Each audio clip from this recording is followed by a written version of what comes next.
Hello everybody, this is Steve, back with another deck profile. This time I'm taking a look back at one of my older deck profiles. I haven't really, I don't really think I've made one in a long time, but this is a look back on the Warrior Soul Control Monarch deck, whatever you want to call it, deck profile that I did. It feels like almost last year, maybe it was the last time I made one. But this is an updated version. After playtesting it for a while, I realized that a lot of the Warrior cards are really kind of conflicting. I think I play tested a lot of it when I first made it, within like the span of a week and a half. And I was like, God, this deck is so good. This is like meta defining. Like, I can't believe no one's thought of this. Warriors plus Monarchs. I mean, come on, guys. It's that easy. But it really wasn't. And I quickly learned that a lot of my choices conflicted, and the play styles were either I was playing the Monarch half of my deck or I was playing the Warrior half. So it was a good learning experience for like deck building, and I'm gonna keep the video up as like a relic of bad deck building. But yeah, I like this list a lot better. It's more focused on the Monarch half. I completely cut most of the Warrior cards, and it's all about the soul control aspect and some of the other cards that work alongside soul exchange and other cute little interactions between other cards. This deck isn't perfect. I think this is like the first iteration of this new version. I know it says 2.0 in the video, but this is or in the thumbnail, but this is my this is almost like a whole different way of playing. So let's get into it. Also, I got a new camera, so should look a lot better quality wise. So we're gonna start off with 2 copies of Thessalos, 1 copy of Mobius, 1 copy of Grand Marg, and 1 copy of Zaborg. These I felt like were the ratio that I think most people should play. Thessalos is the best, most versatile against any deck. Pops a card out of your opponent's hand. Mobius is Twin Twister, just pop 2 back row.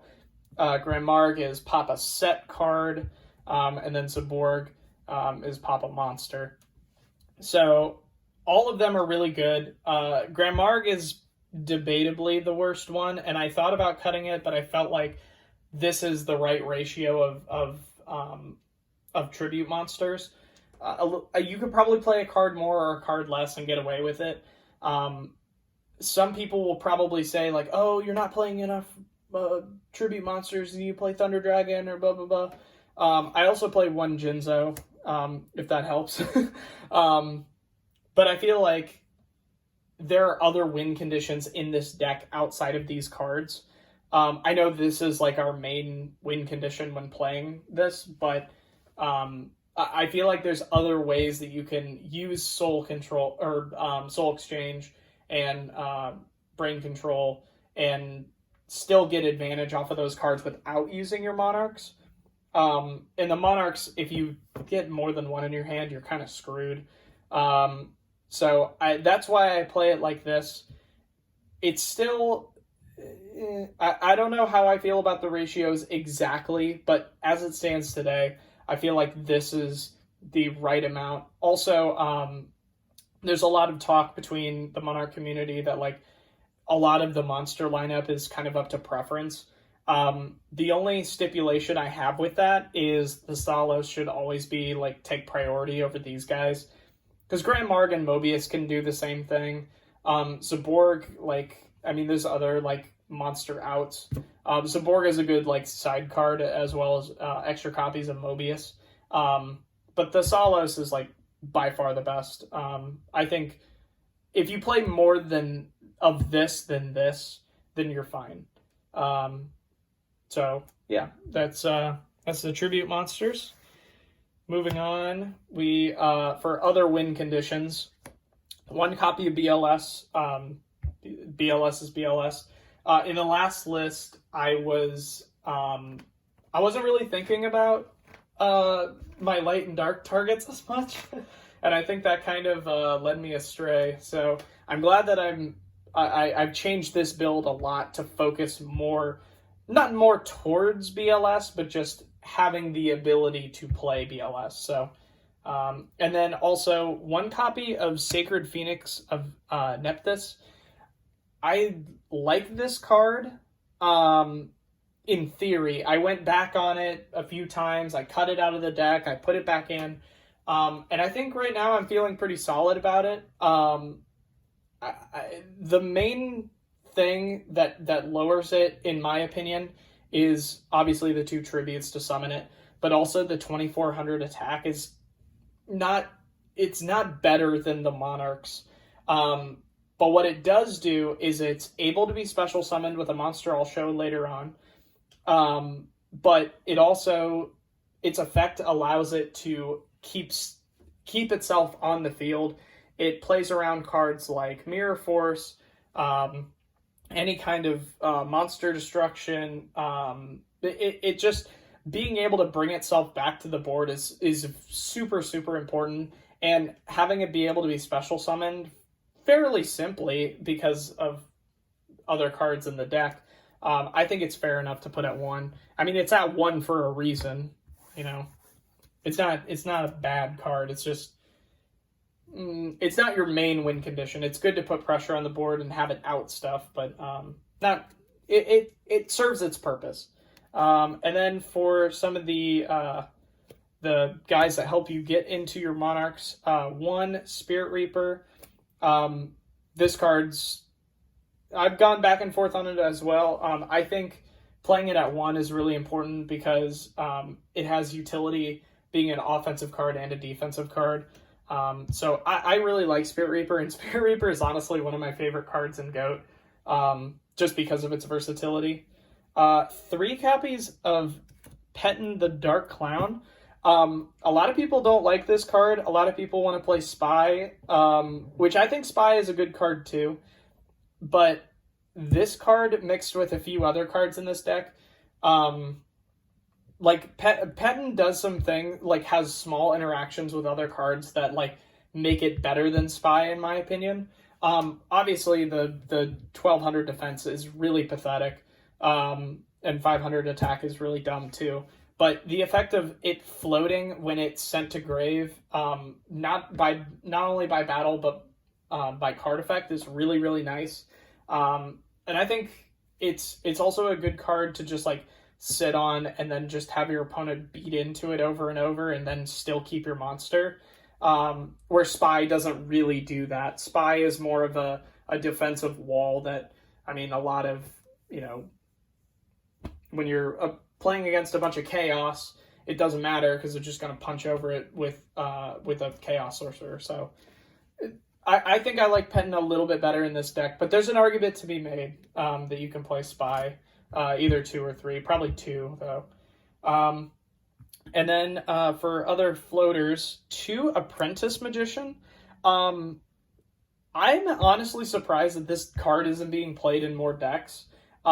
It fits really well with this deck because it allows you to summon some pretty good flip monsters, but also allows you to summon the Hand of Nephthys, which is goes alongside, actually works really well with Pettin and with allows you to summon your Sacred Phoenix. So Apprentice Magician is super, super good. I just feel like there's not a ton of decks that can really use it and utilize that. I don't know. I feel like decks like, Goat Control, or you could even play it in like Recruiter builds, but to get out like Magician of Faith and other stuff, which I do play 2 Magician of Faith and 1 Old Vindictive to get those out off of Apprentice. But I don't know. I like the card, and I kind of wish more decks could play it, but I feel like there's maybe a couple better options. I don't know. It's just something to keep in mind, because this card, honestly, is so good in this deck specifically that it should be good enough to play in other decks. So I don't know. Just something to keep in mind, I guess. So those are all of the little guys. And then we play for just generic good monsters. 1 Breaker, 1 Warrior Lady, and 1 Sangan. Kind of self-explanatory. Sangan's really nice because basically all the monsters I showed right there are all searchable by Sangan. So that's super nice. You can summon literally any of these guys, or add any of these guys off of Sangan.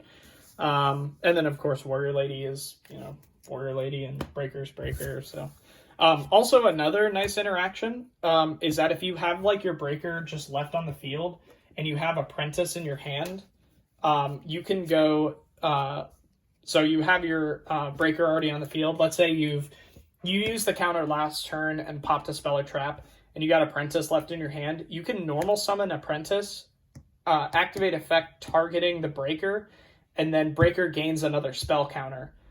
It doesn't happen too often, but it is like a cute, fun little interaction, which I really like about this deck, because there's a lot of little tiny things that you can do like that, that just give you a little extra advantage. And yeah, I really like that little interaction.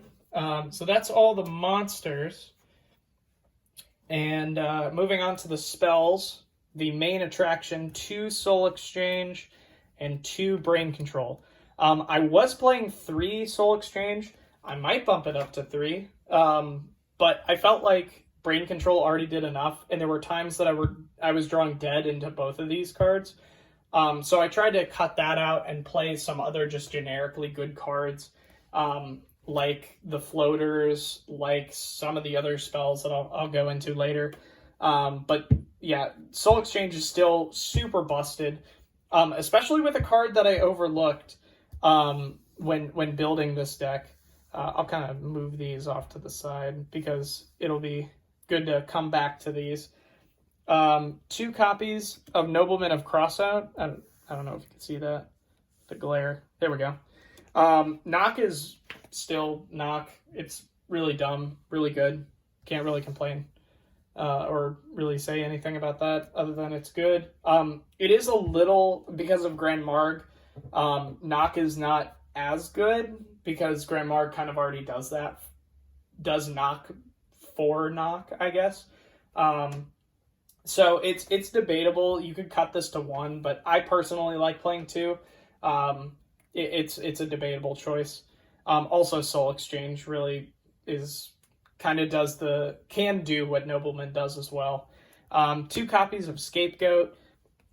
This is good because you play 2 copies of Metamorphosis. Where do I put that? Put that there. Why not? Metamorphosis is actually like kind of the MVP of this list. I can't believe I didn't play it in the last list. Because this card interacts so well with Scapegoat, with Soul Exchange, with Sacred Phoenix, with any of the Monarchs. Like, literally, it just works with everything. Metamorphosis, if you didn't know, if you Soul Exchange and have Metamorphosis in your hand, you can go Soul Exchange, target a monster your opponent controls, Metamorphosis, tribute that monster. So, like, Brain Control and Soul Exchange basically become... They still take your opponent's monsters and you Metamorphosis. So, like, this almost is like another copy of a Monarch card, basically. So really, really good, especially with if you take your opponent's Chaos monsters, you can turn it into some of the really, really good level 6s. You take your opponent's, Magician of Faith, and you can turn it into a Thousand Eyes. Just a whole bunch of stuff. It's just good outing cards. Taking a BLS and turning it into a Gatling Dragon, like, dumb. super dumb. So those are all of the two ofs. You gotta, I feel like this is a pretty good ratio. You could probably play another Soul Exchange if you really wanted to. But I would probably side it for me personally. And then 1 Pot of Greed, 1 Duo, 1 Graceful, 1 MST, Snatch Steal, Heavy, and Premature Burial. I know a lot of people cut this card. I'm going back and forth on it. I think it's good in the right situation. I don't know if I love it, but there's been times where I'm like, oh man, premiuming right here would be so good. Like, I could just bring back my Jinzo and attack for game. Like, that. This is more of like a I'm gonna get in for game kind of thing. Also, another cute little interaction. Graceful Charity is actually like really dumb when you have a copy of, if I can pull it out, Petin, because basically this counts as a copy of you can combo really well with this. So let's say if you have Petin, Graceful, and literally any Monarch card, we'll just say Thessalos because it's the best. You can go and then just like one other random card, so Mirror Force. Spoiler, I play Mirror Force in this deck. You can basically just go Graceful, pitch Petin and whatever this card is to the graveyard, draw 3, well, in reverse order. You would draw 3, and then you would discard, Petin and whatever other card you want. Petin effect activates, so you banish it, and then you can summon another copy of Petin from your deck. And you haven't used your normal, so you can just normal for a Thessalos. Thessalos effect, you already have a Dark Engrave for setups with for BLS. You have 3 cards in hand, and you have a Thessalos on board. Like, that's pretty good. That's pretty good. I'd say that's a pretty good hand advantage. And plus, you knocked a card out of your opponent's hand by doing that as well. So that's really nice. And then moving on to the trap cards. I don't really play a ton, mainly because it is a control deck, but it's also like aggro. It's pretty heavy aggro, and really the only time that you want to be like stopping your opponent from doing stuff is with scapegoats and just like, I don't know, just kind of sitting there and waiting for them to knock out all your tokens. But we do play 1 Mirror Force and 1 Ring. They're like the best traps. I've seen a lot of lists play Torrent. I don't love Torrent just because it blows up my Monarchs. It's good with Sangan, but other than that, it's really not fantastic. But Ring and Mirror Force are the best. Ring especially because this just ends games with your Monarch cards, because you can just attack with a Monarch, activate this game, like pretty nice. And then because we do play meta, I will go over a few cards in the extra deck that are pretty important.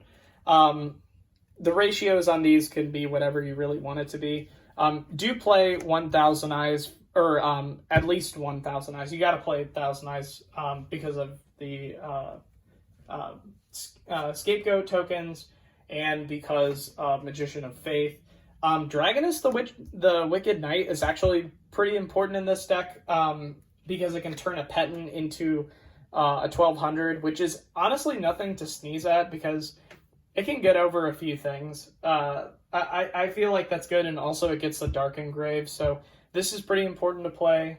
All of the level 6s are really important, so Dark Blade, Ojama King, and especially Ryu Senshi. This card is so important to this deck. I would probably play 2 of these if you're building an extra deck for this. Ryu Senshi negates the effects of all trap cards if you pay 1,000 life points. So basically, if your opponent activates like a Regeki break, you can just negate it. But it has to be a normal trap, so you can't negate any continuous or counter traps. But Ryu Senshi is really important because it stops all the battle traps that would normally just be 1-for-1s against your Monarch cards. You invest so many you invest 2 cards to summon your Monarchs, and having a card like Ryu Senshi basically like keep that investment alive is really, really important. Also, it's just good for going for game. It doesn't have nearly as much attack, but it's still really important. Ojama King's kind of a meme, and Dark Blade it's good against Chaos, I guess. Some other notable cards, you do play Zaborg, so the 5s are kind of nice, with Balter, Fiend Skull, and Reaper. I mean, they're good utility cards, but you're not really going to be, like, Ryu Senshi is going to be the card that you're going to summon, like, maybe every game. You want to be making Thousand Eyes and Ryu Senshi, like, as much as humanly possible. And then another card that, like, you can play, Gatling Dragon, of course, just because you got your BLS. And then Last Warrior is actually really important, because you can use your Metamorphosis, tribute your copy of Sacred Phoenix, and then summon Last Warrior. This card, like, can just end games against, like, Reasoning Gate, and, like, just other decks because they can't do anything. Like, this card against Reasoning Gate can just, like, end the game and you'd be done with it. So, yeah, I think that's a pretty important card to play. Also, I guess you can play, like, Twin-Headed Thunder Dragon, maybe, I guess. And then, of course, you should play, like, a 4, like a Dark Fire Dragon or something. So, yeah, that's basically the deck profile. I will probably be testing this deck a lot more, and I might have an update for it later on. But this is how it stands now, just because I wanted to get this out because I really didn't like the last video, just because it seemed like I didn't really know what I was doing when I built the deck. It's good that I made it, and I'm gonna keep the old video up of the Warrior Monarch Soul Control. But this one is much better in my opinion, and I think this deck honestly could, like, do well in tournaments depending on, you getting the matchup right and building a good enough side deck. So, gamers, make sure to like, comment, and subscribe for more GFK Yu-Gi-Oh content. Make sure to hit the bell so that you'll be notified of every update that comes every other year. Oh my god, I'm sorry, I couldn't get through it. Just, whatever. Thanks for watching. Check out another video. Bye.